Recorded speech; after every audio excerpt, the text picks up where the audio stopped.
وَإِنَّكَ لَعَلَى خُلُقٍ عَظِيمٍ. السلام علیکم ورحمۃ اللہ وبرکاتہ. نحمدہ ونصلی علی رسولہ الکریم. اما بعد فاعوذ باللہ من الشیطان الرجیم. بسم اللہ الرحمن الرحیم. رب اشرح لی صدری ویسر لی امری واحلل عقدۃ من لسانی یفقہوا قولی. سلام کی فضیلت. عن ابی ہریرہ قال قال رسول اللہ صلی اللہ علیہ وسلم یسلم الصغیر علی الکبیر والمار علی القاعد والقلیل علی الکثیر. رواہ البخاری کتاب الاستئذان. سیدنا ابو ہریرہ رضی اللہ عنہ سے روایت ہے، رسول اللہ صلی اللہ علیہ وسلم نے فرمایا، چھوٹا بڑے کو اور چلنے والا بیٹھے ہوئے کو سلام کرے اور تھوڑے لوگ زیادہ لوگوں کو سلام کریں. اس میں آپ دیکھیے کہ سب کے لیے کیا حکم ہے کہ پہل کرنے والے بنو. لیکن اگر کہیں چوائس ہو یا کہیں ایک فارمل طریقے سے کچھ کرنا ہو تو اس صورت میں چھوٹا بڑے کو کرے. اور اس میں خاص طور پر بچوں کو جب ہم سلام سکھاتے ہیں نا تو یہ کہتے ہیں کہ دادی آئی ہیں، اٹھو اور ملو اور تم سلام کرو، وہ فلاں بڑا ہے اس کو تم سلام کرو. اور اس طرح یہ سکھانا چاہیے. اگرچہ نبی صلی اللہ علیہ وسلم خود آگے بڑھ کے بچوں کو بھی سلام کرتے تھے، لیکن ایک قاعدے اور ادب اور سلیقے کی بات ہے، کون کس کو کرے، چھوٹا بڑے کو کرے.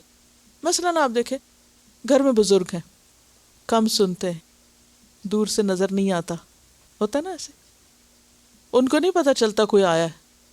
اب آنے والا بھی مثلا کمرے سے بچہ نکلا ہے یا کوئی آیا ہے یا گزرا ہے، اب وہ بیٹھے رہتے ہیں کہ کون گیا، بعض اوقات پریشان بھی ہوتے ہیں اور بعض اوقات پوچھتے بھی ہیں کون گزرا، کیا ہوا. تو اس میں اگر گزرنے والا خود ہی سلام کر دے، چلنے والا بیٹھے ہوئے کو سلام کر دے تو پھر مسئلہ حل ہو جائے گا نا. کہ المار علی القاعد، بعض اوقات کوئی دوسری طرف منہ کر کے بیٹھا ہوا، آپ پیچھے سے آ رہے ہیں، وہ بیٹھا ہوا ہے، آپ آ رہے ہیں، آپ داخل ہوئے اس پر، اس کو نہیں خبر، سلام کر کے داخل ہو. ویسے بھی گھر میں سلام کر کے داخل ہو، لیکن بعض اوقات گھر کے اندر ہی آپ ایک جگہ پر ہوتے ہیں، کوئی دوسری جگہ پر ہوتا ہے، آپ کسی کے کمرے میں جا رہے ہیں تو سلام کر کے داخل ہو. والقلیل علی الکثیر، تھوڑا زیادہ کو. مثلاً ایک مجلس ہے، لوگ اس میں بیٹھے ہوئے ہیں، باہر سے کوئی شخص آتا ہے، کبھی ایک آتا ہے کبھی دو اکٹھے آ رہے ہوتے ہیں. اب کس کو حکم ہے کہ کون آغاز کرے؟ ایک یہ ہے کہ یہاں جو 100 لوگ بیٹھے ہیں یہ سب اٹھ کے سلام کریں وہ 2 لوگوں کو، اور دوسرا کیا ہے کہ وہ جو 2 اندر داخل ہوئے یا 3 داخل ہوئے ہیں وہ آ کر سلام کریں سب کو، وہ سلام کریں اور یہ وعلیکم السلام کہیں. اس میں ایک اور حکمت بھی ہے. آپ دیکھیں کہ جو سلام کا آغاز کرے گا نا اس کو 30 نیکیاں ملتی، جواب دینے والے کو 10 ملتی. اب یہ جواب دینے والے بہت سارے ہیں. اب اگر یہ کرتے ہیں تو جو 2 ہیں یہ کم ہیں تعداد میں، ان کا اجر کم ہو جائے گا نا. اب وہاں جو آنے والا ہے وہ کر کے زیادہ اجر سمیٹ لیں گے، اور ادھر سے یہ سب کرنے والے مل کے، یعنی ایک طرح سے برابر تو نہیں معاملہ لیکن پھر بھی یہ ترتیب زیادہ بہتر ہے. اور اس میں سہولت بھی ہے، سہولت کا پہلو بھی ہے نا، کیونکہ عموماً جو شخص بیٹھا ہوتا ہے وہ کسی کام میں ہوتا ہے، بعض اوقات کوئی چیز بنا رہا ہے، کچھ پکا رہا ہے، یا کوئی کام کر رہا ہے، اور ایک گزرا ہے پاس سے، وہ ہو سکتا ہے اپنی کسی ضرورت کے لیے گزرا ہو لیکن گزر رہا ہے نا، تو وہ جب اس کو کر دیتا ہے تو وہ کام چھوڑتا بھی نہیں، وہ اپنے کام میں بھی لگا ہوا ہے اور کان سے سن کے جواب بھی دے دیتا ہے. تو اس طرح کوئی کسی کو مس نہیں کرتا. یعنی اگرچہ سبھی کو پہل کرنی چاہیے، لیکن اگر آپ ان 3 سچویشنز میں سے کسی ایک میں ہو تو آپ کو اور بھی زیادہ پہل کرنی چاہیے. پھر آپ کے ذمہ آتا ہے کہ آپ آغاز کریں. بعض اوقات دوسرا سنتا نہیں ہے، اس کو یا تو کانوں میں سننے کا کوئی مسئلہ ہوتا ہے، یا بعض اوقات وہ کسی ایسے خیال میں گم ہوتا ہے. بعض اوقات آپ نے دیکھا ہوگا کہ بچے ایسے خیال میں گم ہوتے ہیں کہ آپ ان سے ایک بات کرتے ہیں، وہ ان کو نہیں سمجھ آتی آپ نے کیا کہا، آپ دوسری دفعہ کرتے ہیں اچھا ہم کچھ سوچ رہے تھے. تو اس میں حکم کیا ہے؟ 1 دفعہ نہیں، 2 دفعہ نہیں، 3 دفعہ تک بعض اوقات آپ اتنی جلدی میں ہوتے ہیں کہ بس آپ فوراً گاڑی چلا کے جا رہے ہیں، تو آپ کھڑکی سے منہ نکال کے سلام کر کے چلے جاتے ہیں. اگر اس میں آپ نے لمبا شروع کر دیا تو وہ آدھا بھی کوئی نہیں سنے گا. اللہ نے انسان کو دماغ جیسی ایک ایسی چیز دی ہے جس کو زیادہ سے زیادہ استعمال کرنے کی ضرورت ہے. ہم اس کو استعمال نہیں کرتے. جیسی سچویشن ہو ویسے ہی، ٹھیک ہے، اپنی عقل بھی استعمال کریں اور اصول اور قاعدے سیکھ کر عمل کی دنیا میں کامن سینس. مسلمان کے مسلمان پر 6 حق ہیں اور اس میں سے ایک کیا ہے؟ سلام کا جواب. السلام علیکم کا جواب وعلیکم السلام میں ہے. سلام کا جواب سلام میں نہیں ہے، یعنی السلام کا جواب السلام نہیں بلکہ السلام کا جواب وعلیکم السلام. سلام کرنے والا کیا؟ السلام علیکم، اور دوسرا کیا کہتا ہے؟ وعلیکم السلام، یعنی جہاں سے آغاز ہوا وہیں اختتام ہوا. تو السلام من الاسلام، سلام اسلام کا حصہ ہے، اسلام کی نمائندگی ہے، اسلام کا سمبل ہے. قرآن مجید میں اللہ سبحانہ وتعالیٰ نے جنت کے راستے کو بھی کیا قرار دیا؟ سبل السلام، المائدہ 16. اور خود جنت کیا ہے؟ دار السلام، سورۃ یونس 25. اور اہل جنت کا قول کیا ہوگا؟ الا قیلا سلاما سلاما، سلام ہی سلام. لیکن یہ اسی وقت ہو سکتا ہے جب ہم دنیا میں سلام کو رواج دیں. عن ابی ہریرہ رضی اللہ عنہ یقول قال رسول اللہ صلی اللہ علیہ وسلم یسلم الراکب علی الماشی والماشی علی القاعد والقلیل علی الکثیر. رواہ البخاری کتاب الاستئذان. حضرت ابو ہریرہ رضی اللہ عنہ بیان کرتے ہیں کہ رسول اللہ صلی اللہ علیہ وسلم نے فرمایا، سوار پیادہ کو یعنی پیدل کو، پیادہ بیٹھے ہوئے کو، اور کم تعداد والے زیادہ والوں کو السلام علیکم کہیں. اس حدیث سے ایک اور بات بھی سامنے آتی ہے اور ایک حکمت یہ پتہ چلتی ہے کہ عموماً جو شخص سواری پر ہوتا ہے وہ اپنے آپ کو اس سے بڑا سمجھتا ہے یا بہتر سمجھتا ہے جو پیدل جا رہا ہو. ایسی صورت میں اس ایروگنس کے علاج کے لیے یہ نسخہ بتایا گیا ہے کہ وہ اس کو سلام کرے جو بظاہر اس سے کم نظر آ رہا ہے. اور سہولت بھی اسی میں ہے کیونکہ سواری والا تیزی سے گزر جائے گا اور ہو سکتا ہے کہ پیدل چلنے والے کو پتہ نہ چلے اور وہ نہ بھی کر سکے، تو اس طرح ایک چانس بھی نیکی کمانے کا مس ہو سکتا ہے. تو وہ جو سوار ہے وہ دوسرے کو سلام کرتے ہوئے گزرے. obviously آپ ایسی جگہ سے اگر گزر رہے ہیں جہاں گاڑی سلو کر کے سلام کرنے میں سہولت ہو تو ہی کیا جا سکتا ہے. اس کا یہ مطلب نہیں کہ ہائی وے پہ آپ گاڑی روک کر آپ سلام کرنا شروع کر دیں. اور پھر سواریاں بھی ہر طرح کی ہوتی، بعض اوقات آپ صرف سائیکل پر ہوتے ہیں، بعض اوقات آپ کسی گھوڑے پہ ہو سکتے ہیں، کسی گدھے پہ ہو سکتے ہیں، کسی اونٹ پہ ہو سکتے ہیں، اور آپ ایک ٹینک پہ بھی بیٹھے ہو سکتے ہیں، کہیں بھی بیٹھے ہوں. اور پیدل جو ہے وہ بیٹھے ہوئے کو، کیونکہ پیدل چلنے والا جو ہے وہ پھر ایک بہتر پوزیشن میں ہوتا ہے اس سے جو ایک جگہ ٹک کے بیٹھا ہوا ہے، یعنی ایکٹیو ہوتا ہے اور صحت کے اعتبار سے ہو سکتا ہے زیادہ بہتر ہو. اور اسی طرح کم تعداد والے اپنے آپ کو کم محسوس کرتے ہیں نا، چھوٹا محسوس کرتے ہیں. تو ایسی صورت میں ان کو ایک طرح سے انکریج کیا گیا ہے کہ وہ سب کو سلام کر کے اپنا خوف دور کریں اور سب پھر جواباً ان کو سلام کریں. تو وہ جو ایک اجنبیت اور ایک خوف کی کیفیت دور ہو جاتی ہے. اور سلام صرف الفاظ کا ادا کرنا ہی نہیں بلکہ بہت سی نفسیاتی خرابیوں اور انسان کے اندر کی بیماریوں کا علاج بھی ہے. یہ ایک روحانی علاج ہے، ایک نسخہ ہے انسان کی اصلاح کا. اگلی حدیث ہے عن انس بن مالک ان رسول اللہ صلی اللہ علیہ وسلم مر علی غلمان لهم فسلم علیہم. رواہ مسلم کتاب السلام. حضرت انس رضی اللہ عنہ بیان کرتے ہیں کہ آپ صلی اللہ علیہ وسلم چند لڑکوں کے قریب سے گزرے تو آپ نے انہیں سلام کہا. تو اس سے پتہ چلتا ہے کہ آپ مرتبے میں، مقام میں بڑے ہوتے ہوئے اپنے سے عمر میں، مقام میں چھوٹوں کو سلام کرتے ہوئے گزرے. یعنی اس سے آپ کے بلند اخلاق کا بھی اندازہ ہوتا ہے اور اس کے ساتھ ساتھ آپ کے طریقہ تعلیم کا بھی. بعض اوقات ہم بچوں کو خود سلام نہیں کرتے، صرف ان کو حکم دیتے رہتے ہیں سلام کرو سلام کرو. تو اس سے بہتر ہے کہ ہم خود ان کو سلام کرنا شروع کر دیں. آپ چند بار خود ان کو سلام کریں گے تو وہ نیکسٹ ٹائم آپ کو دیکھیں گے تو آپ سے پہلے شاید کر دیں. تو بہترین تبلیغ عمل کی تبلیغ ہوتی ہے. اگلی حدیث عن انس ان النبی صلی اللہ علیہ وسلم کان یزور الانصار ویسلم علی صبیانہم ویمسح رؤوسہم. رواہ ابن حبان کتاب البر والاحسان. سیدنا انس رضی اللہ عنہ سے روایت ہے کہ آپ صلی اللہ علیہ وسلم انصار کی ملاقات کے لیے جایا کرتے تھے اور ان کے بچوں کو سلام کیا کرتے تھے اور ان کے سروں پر ہاتھ پھیرا کرتے تھے.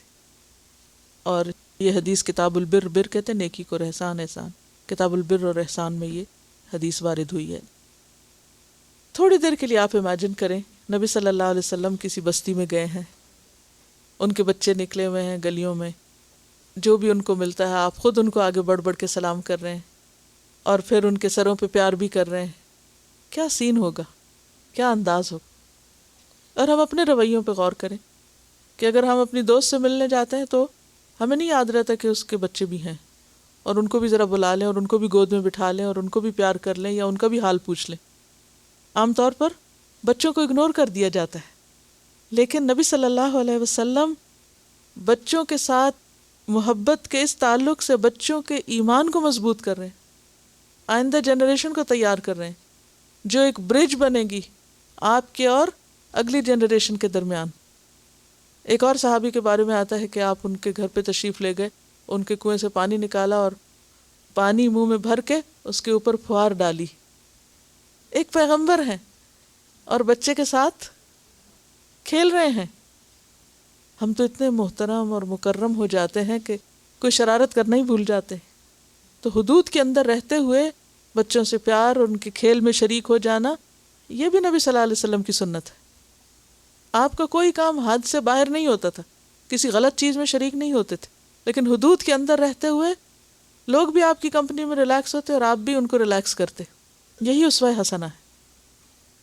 یعنی عام طور پر جب ہم کسی کے گھر جائیں یا کوئی ہمارے گھر بچے لے کے آ جائے یا کوئی بچہ دیکھیں تو عام طور پر ہم سب کا تبصرہ کیا ہوتا ہے؟ بچے کی کوئی غلط حرکت ہے یا کوئی شرارت ہے. اور ہر بچہ ڈفرینٹ ہوتا ہے، کوئی شوق ہوتا ہے، کوئی ضدی ہوتا ہے، کوئی رونا دھونا کرتا ہے، کوئی شائع ہوتا ہے، کوئی آؤٹ سپوکن ہوتا ہے، کوئی بلنٹ ہوتا ہے. ہر طرح کے مزاج ہوتے ہیں نا. اس میں تربیت کا اثر بھی ہوتا ہے اور اللہ نے ہر مزاج مختلف بنائے. ایک گھر کے 4 بچوں میں بھی فرق ہوگا، ہر ایک بچہ اپنی مرضی من کا ہوگا. آپ اپنی تربیت کرتے رہتے ہیں لیکن پھر وہ وہی نکلتے ہیں جو ان کے بیسک کیریکٹر بھی ایک ہوتا ہے نا. اللہ نے ہر انسان کو مختلف بنایا. تو اس میں پھر عموماً یا تو ہم اتنے حد سے باہر نکل جاتے ہیں کہ بچوں کے گال کھینچنے لگتے ہیں، ان کے کان کھینچنے لگتے ہیں، ان کو کس کر کر کے ان کے منہ خراب کر دیتے ہیں، ان کو اتنا بھینچتے ہیں کہ دم گھٹنے لگتا ہے ان کا، یا پرواہ نہیں کہ کوئی گزرا ہے یا آیا ہے یا نہیں. یا پھر دکھاوے کو اگر وہ ماں باپ کی گود میں تو خوب پیار کریں گے اور اگر کہیں نیچے رول رہے ہیں، رو رہے ہیں تو اٹھائیں گے بھی نہیں، پوچھیں گے بھی نہیں تم کس کا بچہ ہو. یہ کیا رویہ ہے؟ یہ رویہ یہ ہے کہ ہم اللہ کے لیے کام نہیں کرتے. اگر ہماری محبت بچوں سے بھی اللہ کی خاطر ہو نا تو ہمیں اس کی کوئی پرواہ نہیں کہ ان کے ماں باپ دیکھ رہے ہیں یا نہیں دیکھ رہے، کہ وہ خیر خواہی کی بنا پر ہوگی. بعض اوقات ایسا بھی ہوتا ہے کہ جب بچے کو شرارت کرتے ہیں آن دا اسپاٹ ہم ان کی اصلاح کرنا چاہتے ہیں اور اس وقت زور زبردستی سے ان کو سیدھا کرنا چاہتے ہیں. ایسے مواقع پر آنکھیں بند کر لیں اور پھر کرتے کرتے دوسروں کو دیکھ دیکھ کے بھی سیکھتے جاتے ہیں اور پھر ایک دن سیکھ جاتے ہیں. لیکن ہمیں شعوری طور پر اور نبی صلی اللہ علیہ وسلم کی سنت سمجھتے ہوئے اور دین کا ایک حصہ سمجھتے ہوئے اس اخلاق کو اپنانا ہے. کیونکہ ایک قدرتی بات ہے نا کہ جب ہم بچوں کو چھوتے ہیں تو اس سے ایک ریلیشن شپ بلڈ ہوتا ہے، ایک قرب کا احساس ہوتا ہے نا. لیکن مسح کو آپ اتنا ہی کریں جتنا اپنے سر پہ کرتے ہیں، کیونکہ بعض بچوں کے بال اتنے سینسٹیو ہوتے ہیں اور ہر کوئی اگر رگڑ رگڑ کے سر پہ ہاتھ پھیرنے لگا، اور کئی بچے تو بہت بال بنانے کے کانشیس ہوتے ہیں، وہ تو پیچھے بھی ہو جاتے ہیں ایک دم. تو بس مسح کا وہی طریقہ جو آپ کے اپنے سر پہ، بس ہلکا سا ایسا کہ دوسرے کے لیے اذیت اور تکلیف کا باعث نہ ہو. عن انس بن مالک قال یا رسول اللہ اینحنی بعدنا لبعد قال لا قلنا ایعانک بعدنا بعدا قال لا ولكن تصافحوا رواہ ابن ماجہ کتاب الادب۔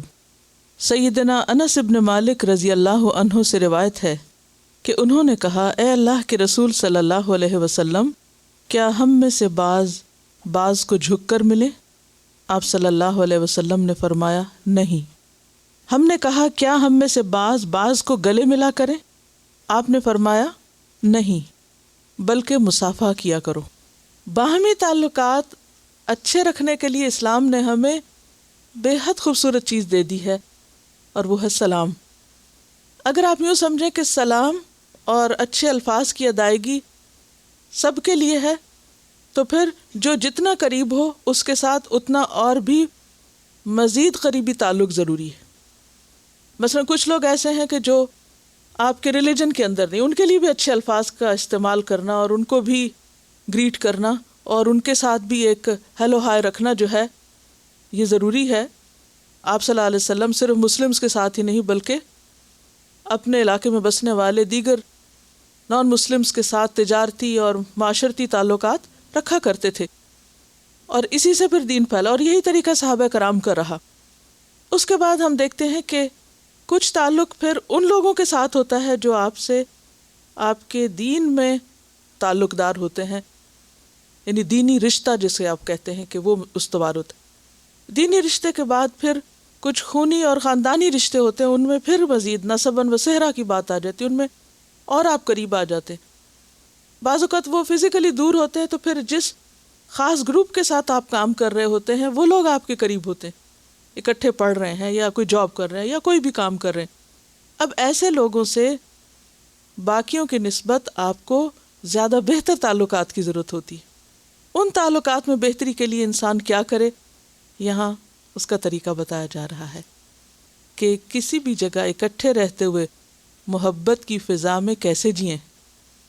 اچھے تعلقات اور محبت کی فضا، کیونکہ اس سے انسان کے کام کی قوت زیادہ ہوتی ہے اور اجنبیت ختم ہوتی ہے، اور محبت کا رشتہ اعلیٰ انسانی رشتہ ہے۔ بعض اوقات وہ خون کے رشتوں اور باقی رشتوں سے بھی آگے نکل جاتا ہے، زیادہ اہمیت اور فوقیت حاصل کر لیتا ہے۔ اس کے لیے کیا کرنا چاہیے؟ زبانی سلام کے علاوہ مصافحہ کرنا چاہیے۔ معانقہ سے بھی یہاں منع کیا گیا، ایعانق بعدنا بعدا، کہ ہم گلے ملا کریں۔